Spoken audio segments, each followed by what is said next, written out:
Alright, everybody knows what a newspaper is, right? So, about 10 years ago, it's crazy to think that that was our source of information. Now, if I'm walking down the street and someone tried to hand me one, I probably would just not even take it. And people used to pay for that. Now, newspaper businesses are struggling, and I see it firsthand because I personally work for a newspaper as a freelance sports writer, and I've seen, in they have a huge office at the San Gabriel Valley Tribune, and now they've combined with the Waiter Daily News and the Pasadena Press, and they still have enough space to probably add a few more newspapers. They've outsourced all their printing, so there's giant printers in the back that are just collecting dust and are useless. So I thought, I was like I want eventually to be in the newspaper business. I like it. It's what I want to do. So I was like, man, how are they gonna make their money if I want to get a job here? So I did some, some information. I did some research on that, and that's what in my speech I'm gonna share with you guys how newspapers make their money, what they're doing now to make their money, how they're using social media and internet to revive the newspaper business. The first thing I want to share with you is how newspapers make their money. How newspapers make their money today is all through advertising. Everything's, advertised.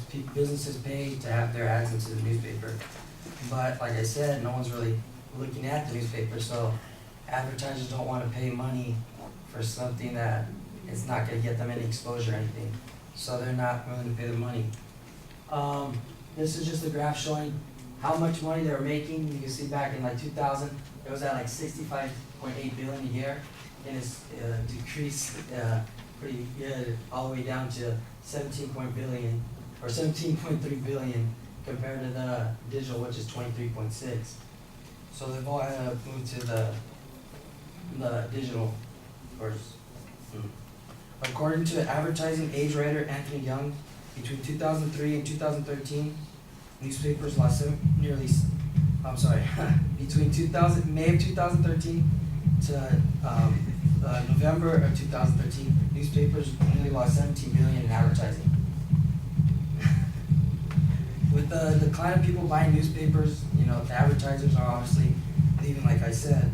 So they look to capitalize. People are looking at newspapers online, so the newspapers try to charge for people using it online, but nobody wants to pay. I don't want to pay for it. If hard copy, I don't really want to pay for it if it's online either. And according to The Guardian, it's a British-based newspaper. They reported in 2010 when charging for access to their online website, within 3 weeks, 90% of the traffic was lost. So, no traffic. Again, advertisers don't want to, spend their money where they're not getting exposure. So newspapers and writers alike try to boost the sales, so they turn to social media, which brings me to our next point, how they're using social media to boost the sales. According to Media Bistro, it's 67% of all Americans are involved in some sort of social media. Nearly 50% are active users.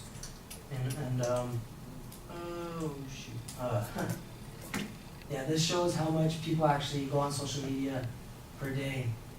So approximately 75 million people have social media, about 20%. That's an increase of 20% from, out of those 75 million, about 20% are using it within several times a day. So that's mostly teenagers, but active users is 28%, which is quite a bit. Personally, I have to use Twitter and YouTube for working for the newspaper.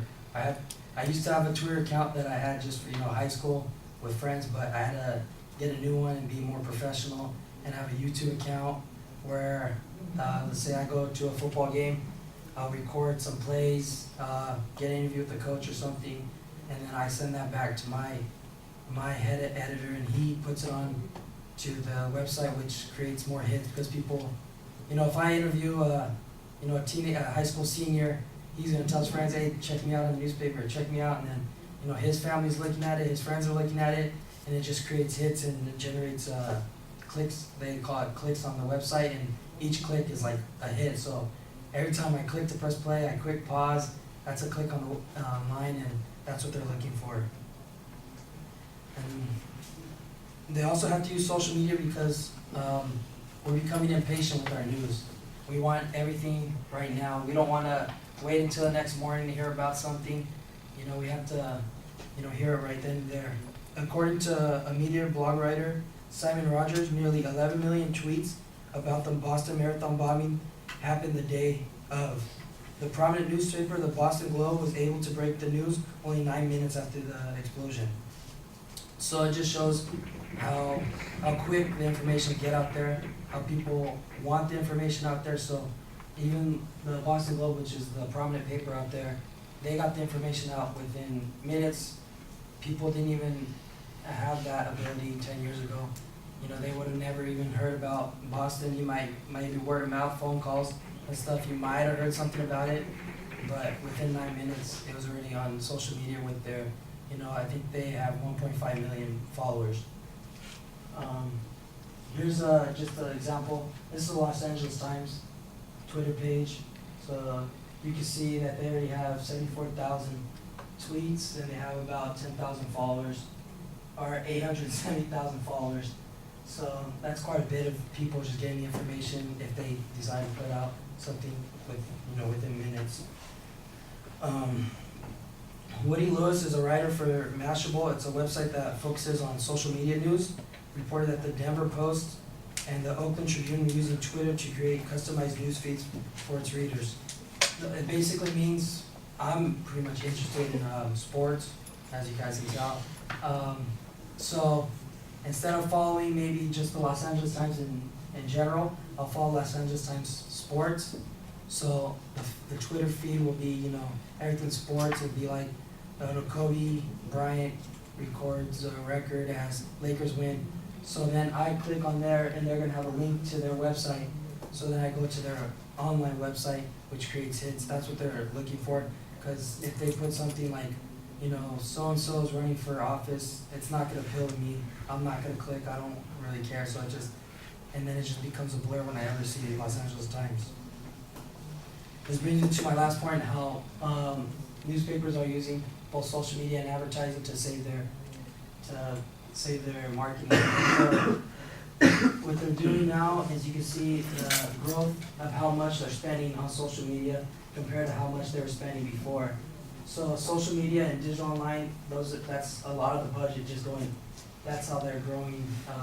Their advertisers are using those avenues as to boost their sales.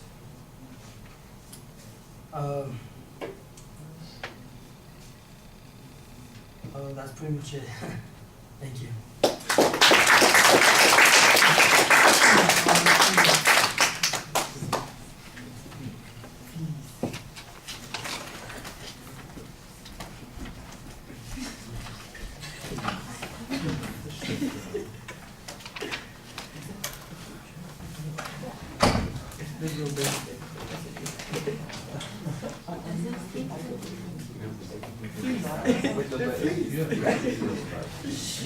Mitch, do you have a time on that?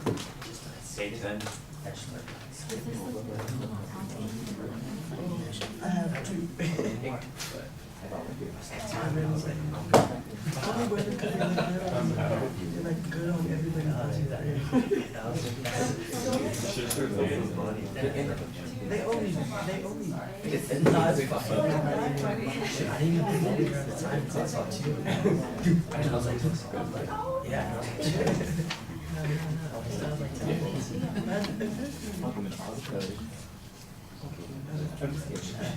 So Ruby, what did you think? He had good citations, good visual.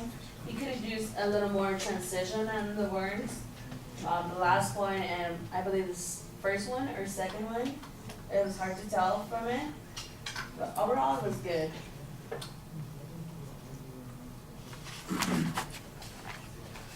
Okay.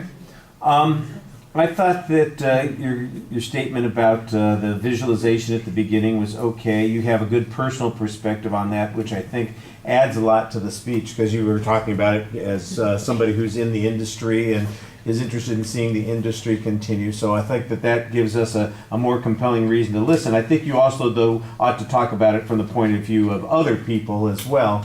Maybe broaden that interest a little bit. Your subject area is clear. Your purpose statement is not as sharp as it should be, but you have an excellent preview of what the structure is going to be at the beginning of the speech.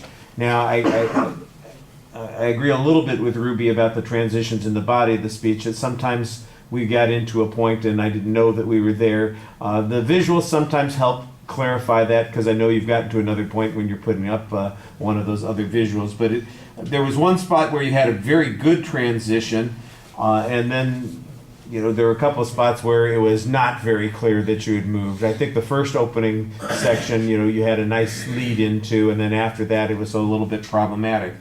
The visuals were, like I said, integrated into the speech pretty well. I think the last one you rushed through a little bit. I'd like to see, I like the idea of the visualization of the LA Times Twitter page, for instance. I'm wondering how a customized one that focused on a particular sport would look different. If it would just only have things that came from the sports page, or if it, you would see some. I don't use Twitter, so I'm an outsider on that kind of thing. So I think I could use a little bit more visualization on that. The numbers on the changes in the business, I think, are pretty dramatic at the beginning, and you explain technology just delivers information in a different way, and I think that was pretty solid. The advertising revenues that you're talking about at the end, where people are spending their money, it sounded at first like you were talking about where the newspapers were getting their money, when in actuality it's where people who are advertising are spending their money. And it's not in print anymore, it's in social media, and the newspapers are trying to get into the social media. I think that needed to be explained a little bit more at the end. I thought the delivery was really solid most of the time. I mean, you're just talking to us for the most part. You know what you're talking about. You are looking at everybody. It sounds like you were engaged in the subject matter. And I'm patting you on the back thinking, oh, this is all going great. And then you step on it at the end, where I'm done. It's like, wow, everything was so graceful. And then you just kind of had this thudding conclusion to the speech. And all you needed was a little bit of a summary to make it work better. It's worth the extra few seconds. I know you were worried about the time. You probably looked up and saw, oh, I'm out of time, so I just got to finish. But it really sounds clunky when you do that. So a quick summary, remind us of the point that you were trying to make. It'll sound a lot more smooth. All right, thank you. Geez, that's the third time I've done that.